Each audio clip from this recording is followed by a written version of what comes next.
ఇవాళ బీహార్లో జరిగిన దానిలో ఉన్న లోపాలు కనుక మనం అరికట్టకపోతే రేపు తెలంగాణలో కూడా జరుగుతాయి. కాబట్టి ఇదొక బీహార్లో ఉన్న రాజకీయ పార్టీల సమస్య కాదు, ఈ దేశంలోని అన్ని రాజకీయ పార్టీలు ప్రజల సమస్య. ఎందుకంటే ఇంతకుముందు మేము ఎలక్షన్ కమిషనర్ గారికి ఒకటే చెప్పాం, సార్ మీరు ఎవరైనా అనర్హుడికి ఒక ఓటు వచ్చినా పర్వాలేదు, కానీ అర్హుడు ఒక్కరు కూడా ఓటు కోల్పోవడానికి వీల్లేదు. ఆ సూత్రం పాటించండి. అర్హత గల ఏ ఒక్క వ్యక్తి, మహిళ కానీ పురుషుడు కానీ ఎట్టి పరిస్థితుల్లో ఓటు కోల్పోకూడదు అనే మాట వారికి చెప్తే వారు కూడా ఏకీభవించారు. వారు ఏమన్నారంటే ప్రాసెస్లో ఎక్కడ లోపాలు ఉన్నాయో మాకు చెప్పండి, మేము కరెక్ట్ చేసుకుంటాము, బీహార్లో కూడా పారదర్శకంగా పనిచేసే ప్రయత్నం చేస్తున్నాము అని వారు చెప్తా ఉన్నారు.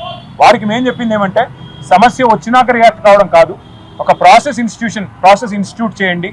తాలూకా లెవెల్ దాకా, మండల్ లెవెల్ దాకా కూడా మీరు అన్ని పార్టీలను సంప్రదింపుల్లోకి తీసుకొని, కాన్ఫరెన్స్లో తీసుకొని, అవసరమైతే మండల్ లెవెల్లో కూడా కమిటీలు ఏర్పాటు చేసి అందులో ప్రతి పార్టీకి కూడా భాగస్వామ్యం కల్పించినట్టయితే ఏ ఓట్లు పోతున్నాయి, ఎందుకు పోతున్నాయి అనే లిస్టు అవసరమైతే అక్కడికక్కడే డిస్ప్లే చేయగలిగితే పంచాయతీ ఉండదని చెప్పి వారికి చెప్పాము. వారేమన్నారంటే పార్లమెంట్లో గొడవ చేయడం కాదు, వాళ్ళందరిని వచ్చి మాకు కూడా చెప్పమనండి, మేమేం తప్పు చేస్తున్నామో చెప్పమనండి, మేము కూడా చెప్తాము సమాధానం, అంతేగాని మమ్మల్ని బయట అంటే లాభం లేదు, మీలాగా వాళ్ళని కూడా రమ్మనండి, మేము టైం ఇస్తాము, వచ్చి చెప్పమనండి, మాకు అభ్యంతరం లేదన్నారు. మేమైతే బీహార్ ప్రజల తరఫున, భారతదేశ ప్రజల తరఫున ప్రజల్లో ఉన్న అనుమానాలను గట్టిగా ఎలక్షన్ కమిషన్ దృష్టికి తెచ్చాము.